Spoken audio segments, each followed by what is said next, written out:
மாணவர்கள் வந்து முழு நடவடிக்கை எடுக்க முடியாம இந்த கஞ்சா நிறைய மாணவர்களை நாங்களே பார்த்துருக்கோம்.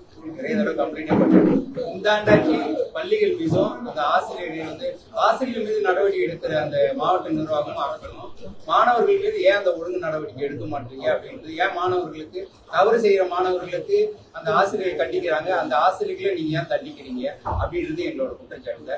மாணவர்கள் மீது ஏன் ஒழுங்கு நடவடிக்கை இப்ப எடுக்கிறது இல்லை? இல்ல அது நம்ம பாத்துக்கலாம். நம்மளுக்கு இப்போ நம்ம சொல்றதும் என்னன்னா, அந்த மாணவர்கள் வந்து ஒரு 18 இயர்ஸ் கம்மியா இருக்கிற ஒரு வயசுல ஒரு அரசாங்கம் வந்து அந்த சப்ளை சோர்ஸை வந்து நம்ம டேக்கிள் பண்ண வேண்டியதா இருக்கு. நீங்க சொல்ற மாதிரி நாங்களும் இப்போ நம்ம உங்கள் தொகுதியில் உங்களை தேடி போகும்போது அந்த பழக்க வகைகள் கடைகள்ல இருக்கான்னு சொல்லிட்டு சர்ப்ரைஸ் இன்ஸ்பெக்ஷன்லாம் பண்றோம். அது மாதிரி அந்த சோர்ஸ் எங்கேருந்து அந்த சப்ளை வருதோ அதை வந்து மாதத்துக்கு ஒரு முறை காவல்துறையோடையும் சரி, பள்ளிக்கல்வித்துறையோடையும் சரி, நம்மளுக்கு தனி இந்த NBCID டிபார்ட்மெண்ட் அவங்களோடையும் சரி, ஹெல்த்லயும் சரி, அதெல்லாம் அசஸ் பண்ணி எங்கே இப்போ இந்த சோர்ஸ் வந்து மாணவர்கள் அஃபெக்ட் பண்ணுதுன்னு பார்த்து அதை முதல்ல ஒரு அரசாங்கம் கட் பண்ண பார்க்குது. அதில் ஒரு நல்ல ஒரு முயற்சி எடுத்துக்கிட்டு இருக்கோம். அதில் ஒரு நல்ல வெற்றி அடைஞ்சா இந்த பிரச்சனைகள் உங்களுக்கு நிரந்தர தீர்வாயிடும். மாவட்ட நிர்வாகம் காவல்துறையும் ஆசிரியர்களுக்கு துணையா நின்னாதான், ஆசிரியர்கள் கண்டிச்சாதான் மாணவர்கள் எல்லாரும் ஒன்னா தான் இருக்கும். இல்ல இதுல எந்த ஒரு மாற்று கருத்தும் இல்லை. எல்லா பள்ளி கல்வித்துறை அப்படின்றது வந்து அந்த மாணவர்களோட நலனுக்காக இருக்கிறோம்.